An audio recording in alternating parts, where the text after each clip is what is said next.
143, 144, 145, 146. I do have some guest speakers, or I shouldn't say that. I have some guests who will be able to answer some questions in case you have any during the night. So let me see if I can start this off for you. We had been working on these ordinances for a year and a half, maybe a little longer, and we've been adding them as we go. So we'd like to have an opportunity to be able to present to you the ordinances at this public informational meeting. If you have questions, after the end of each one, we can go through and ask questions on each one. The first one that we see here is Ordinance 143. This is an ordinance concerning parking, peddling, soliciting, vending. We do have our deputy chief here tonight to answer thorough questions, right? Oh, yeah. Yeah. But we have them here to be able to answer as best we can. Some of the things that occurred to us was, and correct me if I'm wrong, but we had an issue where we have vendors from outside of town who can come in, fill out an application to do their vending. But we didn't have anything for anybody in town. So to make it fair, equal, we added this language in here to do that. That's the basic premise of it, to make sure that they follow the process by going to the police, making sure they're vetted out, making sure that we have the applications properly filled out and properly know who the applicants are and what they're looking to do. So that's the basic premise of this. There is a lot of thought that went into this. We looked at other towns and how they do theirs. So we copied from that and made some modifications. It includes you have to make sure they display their license. They have to obviously pay for a fee.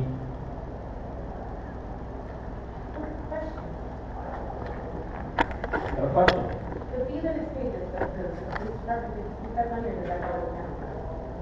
Yeah, the state will. At the end of the day, monies do go back into the fund balance. Okay, yeah. But the police station gets the fun of processing everything and vetting everybody out. Like I said, just curiosity. That's a good question. Anybody else have questions for item on the ordinance 143? Okay, with that, we'll move on. There's an open burn ordinance, and we have our fire marshal help draft this and put it together. We're making sure that you're safe, and that's why this was put out there, because we want to make sure that things are done properly. The ordinance burn, if you look through it, has talks about the regulation. Did you also do the same thing in Thompson? Yeah, we sent one forward to Thompson. Yep. We're hoping that we get a better result with this one because we're somewhat confused in Thompson. I have a question. Sure. Does that mean if you have like a fire pit in your backyard, you need a permit? So the question was, if you have a fire pit in your backyard, you need a permit? No. So this permit, the ordinance, if you read through it, it'll, all the language reverts back to the state agency's guidance. So state guidance on campfires or campfire ring you might find in a store or a small offering you create, as long as you're burning materials that are not chemical or things you shouldn't be burning, you're fine. We're not going to come out and tell you you can't. Oh, thank you. Thank you. Okay.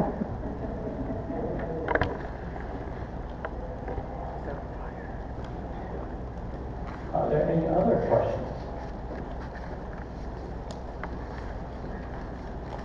All right, well, thank you. The next one up is an ordinance concerning the right to farm. So the Ag Commission was interested in putting this together. They have a presentation for you. Just give me a second, And and I'll give take you your this. mic. Yeah.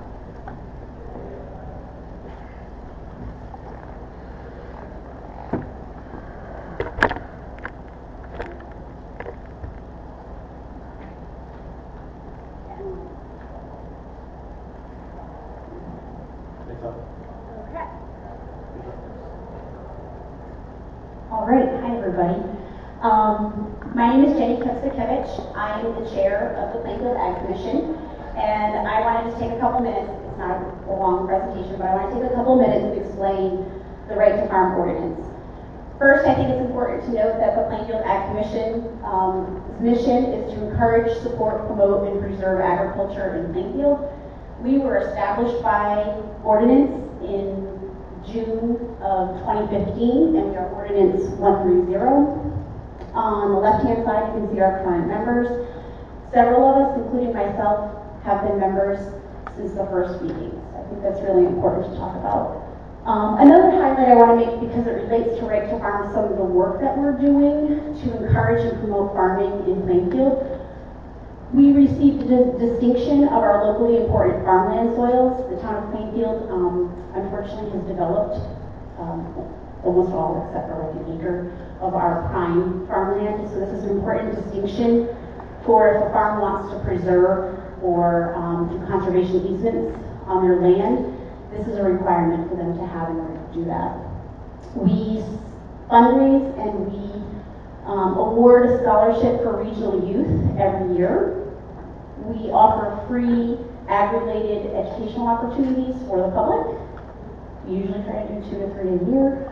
And we also host the Farmer and Maker Market, which was formerly called the Winter Market, every year. So make sure we see you on March 21st, I think it is. Yeah. So this is some land use facts. This is according to the U.S. Census. The town of Plainfield has 27,520 acres. You might see some other numbers that are a little lower. This includes water. So there's like a pond that's included in this acreage. I've been working with the assessor because right now, if you're not aware, there's a huge land use values issue happening in the state of Connecticut that I have been advocating for. So I think this is important to know how much land we have designated in the town of Plainfield. So this is both PA 490, which includes tillable, orchard, and pasture, as well as forest. We also have kind of an open space category that still exists. So we have 4,979.0 acres designated in all of those categories. That's a lot of land. That's 18.09% of our town. Then, if you break that out for working farmland, which is our focus, there's 2,052.49 acres in the town of Plainfield. That is 7.46% of our community has a working farm or farmer utilizing those acres here in town. This is important because I'm just going to highlight a report that was put out by the American Farmland Trust. They did a Farms Under Threat Report 2040, and that's where they analyzed every state in our country to determine the conversion of farmland into development. And the numbers for Connecticut are startling.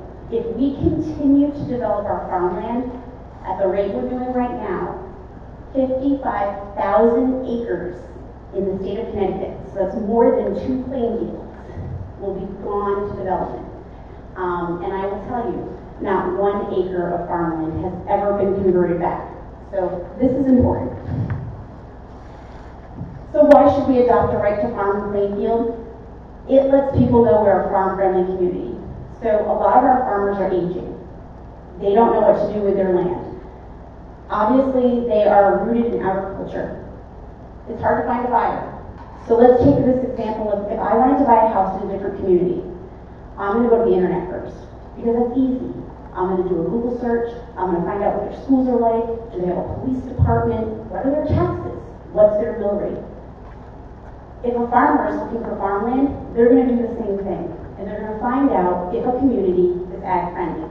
By having a right to farm ordinance in our town, it says we are farm friendly. It also reinforces the state's right to farm. There is already in our general statutes, section 19A-341 is right to farm. By adopting it at the local level, it reminds everybody that there is a process for right to farm. If a complaint is made, it needs to go to the Commissioner of Agriculture or his or her designee. And then finally, it reinforces the commitment to local agriculture. So while you might not personally utilize a farm here in town, purchasing a product, taking a walk on one, visiting, there are people in our community and surrounding communities who do utilize us. This is also an important time to note that if you do live near a farm and you see them doing something on their farm, walk up to them and have a conversation. This is a great opportunity to build networks and relationships. You know, you might not understand the practice that they're doing, but I can guarantee you that they're very happy to talk to you about it. You never know when you may need that relationship in the future, and I'll give a really great example. When I was growing up, the farm next to us, they always spread manure. That is something that happens on farms. And my sister was getting married. And my parents went to the farmer and said, hey, our daughter is getting married at our home. We know you always spread manure right around this time. Would you be willing to do something different? And you know what? Because of a good, positive relationship, that farmer willingly waited a day. Well, the wedding went off without a hitch. There was no smell of manure or flies, and it was fabulous, right? So just remember that when you can spark a conversation, you develop a relationship, and you support agriculture in our town. So this is a map of Connecticut's that currently have right to farm. 2 notations. This is not a complete map. I'll tell you why. The Connecticut Farm Bureau tries to track and monitor right to farm. It is a voluntary program for a town to notify the Connecticut Farm Bureau. So the list that they started, they did great. Then it was up to each individual town to notify. I did a search, I focused on Eastern Connecticut because this is our region, and not every farm has ordinances online. Not every community has ordinances online. So unfortunately, without a deep dive into each individual town, I was not able to complete a comprehensive list. I can tell you though that the towns of Voluntown, in their plan of conservation and development, have it as a goal by 2030, and Ashford is actively providing language to their selectmen as we speak. So if you notice something about the green color, and you don't need to know what towns those are, it's all Eastern Connecticut, right? So we have a long history of deeply rooted agriculture. We still have some of the highest, meaning the region, the highest percentages of ag land available. We are also part of the last Green Valley corridor, so this is no surprise. So for Plainfield, this is a really logical next step. Our Ag Commission had this as a goal from day one, to do right to farm. And it has taken us a really long time to get it across the finish line. So we're really excited that the Board of Selectmen have voted to move this forward. We're very excited for this potential that it can mean for our community in preserving, promoting, and saving agriculture. You have the ordinance in front of you, so I just merely put it up. And I just want to point out the 5 nuisance kind of activities that can happen on a farm. So the ordinance says that these farms have the right to farm day or night within reason. You know, remember, farmers don't want to be out there at 11 o'clock at night, but machines break and stuff happens, and chores sometimes happen at midnight. But number 1, it's noise, whether it's livestock or machinery. Number 2 is odors, livestock, manure, fertilizer, or feed. Number 3 is dust and fumes. Number 4 is the use of agricultural chemicals. So even if you might personally have a feeling about chemicals, the farmer is allowed to use chemicals so long as they are following the proper state of Connecticut application rates. And then 5 is they have the right to use irrigation and water management practices. Finally, just as I said earlier, if there's a complaint that falls into this category, it is to be seen by the Commissioner of Agriculture and or his or her designee, and that nothing within this ordinance can override inland wetlands, planning and zoning, our building or health department codes under state statute.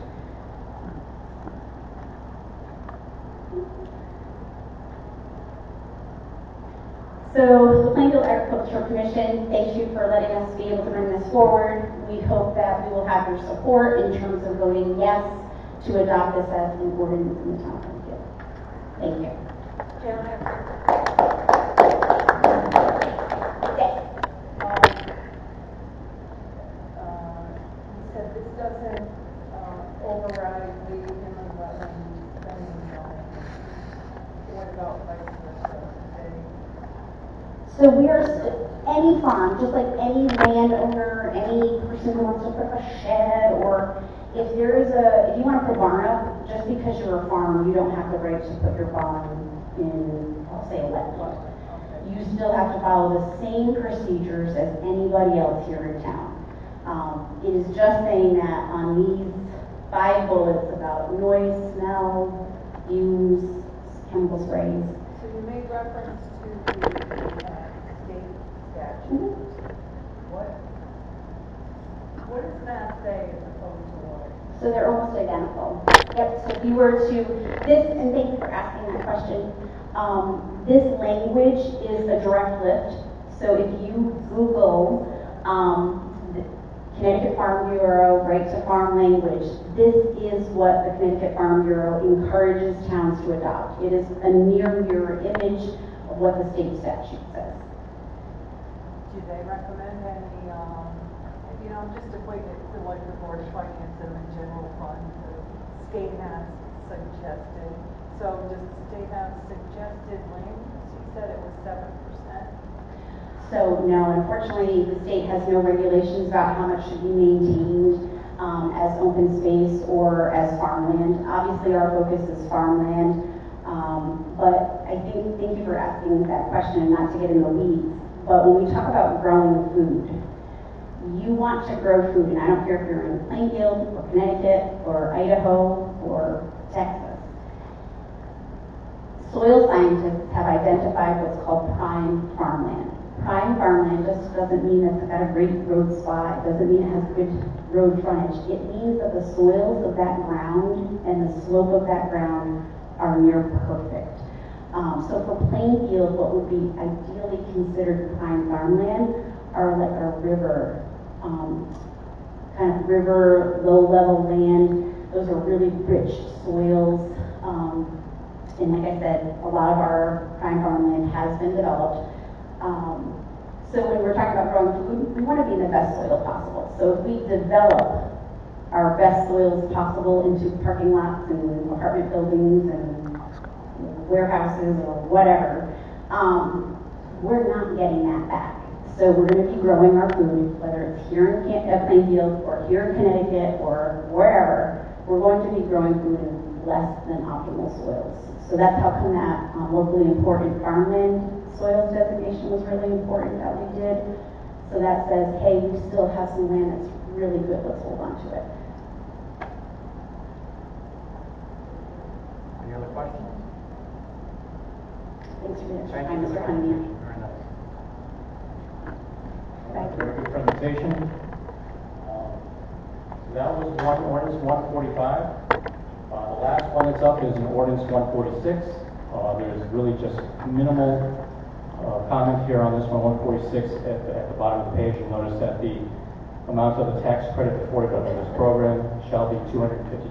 That was the change we made from 100 to 250. We went through the finance director to verify the impact to the taxpayers. It is, as we say, minimal comparative to other things that we're doing right now. So I think we were getting more. We're coming at 31,000. And right now it's at, yeah. Can you repeat that? So it was 18, or currently at 18. It's about 35. Yeah. So a very, very minimal number that we're looking at. Is that 18 include the, state house? No, it doesn't. This is only the town portion on top of the town. The state has a different program, that's the point. So everything is 18. So that money doesn't come out of the town? No, that's reimbursed. Oh, reimbursed, okay. Do you know the percentage compared to, of the elderly compared to the rest of the residents? What's the percentage of elderly? I don't know. We don't have that number. I would have to have the assessor do that. Can you repeat the question? I was wondering what the percentage of elderly versus the total residents of the town of Plainfield. And then you'd also have to qualify that with who's able to, who's qualified under this. Correct. Yeah.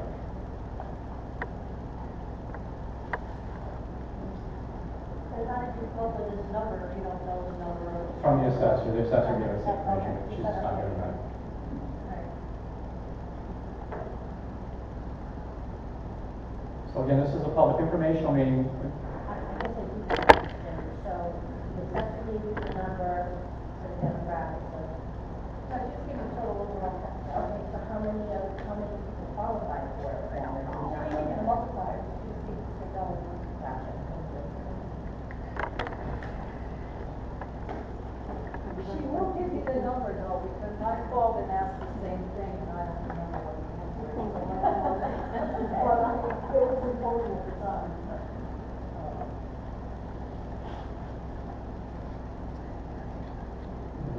math, we could probably figure it out. If it was $100, and it was 18,000.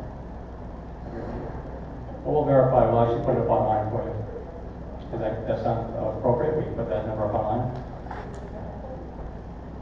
So the intention was to give information to the public and a very good presentation as well.